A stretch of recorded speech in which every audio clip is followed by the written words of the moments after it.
3 ചിത്രങ്ങളുടെ ഏറ്റവും പ്രധാനപ്പെട്ട OTT അപ്ഡേഷനാണ് ഇന്നൊരു വീഡിയോ ഭാഗത്ത്. അതിനുമുമ്പ് ഇന്ന് OTT റിലീസ് ചെയ്ത ചിത്രങ്ങൾ ഇന്നൊരു വീഡിയോ ഭാഗത്ത് ഉൾപ്പെടുത്തിയിരിക്കുകയാണ്. അതിൽ ഒന്നാമത്തെ ചിത്രമാണ് മീന, മനോജ് കെ ജയൻ എന്നൊക്കെ പ്രധാന കഥാപാത്രങ്ങളായ അനന്തപുരം ഡയറീസ് എന്ന ചിത്രം ഇപ്പോൾ സൺ നെക്സ്റ്റിലൂടെ മനോരമ മാക്സ് എന്ന OTT പ്ലാറ്റ്ഫോമിലൂടെ ലഭ്യമാണ്.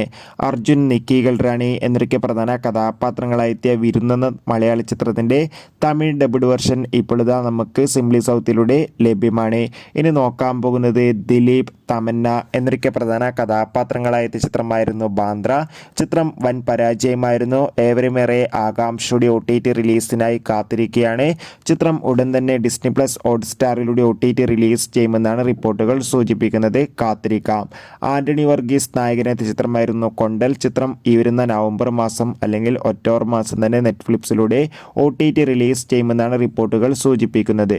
അടുത്തൊരു അപ്ഡേഷനാണ് റഹ്മാൻ നായകനെത്തിയ ചിത്രമായിരുന്നു ബാഡ് ബോയ്സ്. ചിത്രത്തിൽ ബാബു ആന്റണി, ധ്യാൻ ശ്രീനിവാസ് എന്നൊക്കെ പ്രധാന കഥാപാത്രങ്ങളായി എത്തിയിട്ടുണ്ടായിരുന്നു. ചിത്രം ഈ വരുന്ന ഒക്ടോബർ മാസമോ നവംബർ മാസമോ OTT റിലീസ് ചെയ്യുമെന്നാണ് റിപ്പോർട്ടുകൾ സൂചിപ്പിക്കുന്നത്. മിക്കവാറും ചിത്രം ആമസോൺ പ്രൈം വീഡിയോസിലൂടെ ആയിരിക്കും OTT റിലീസ് ചെയ്യുക.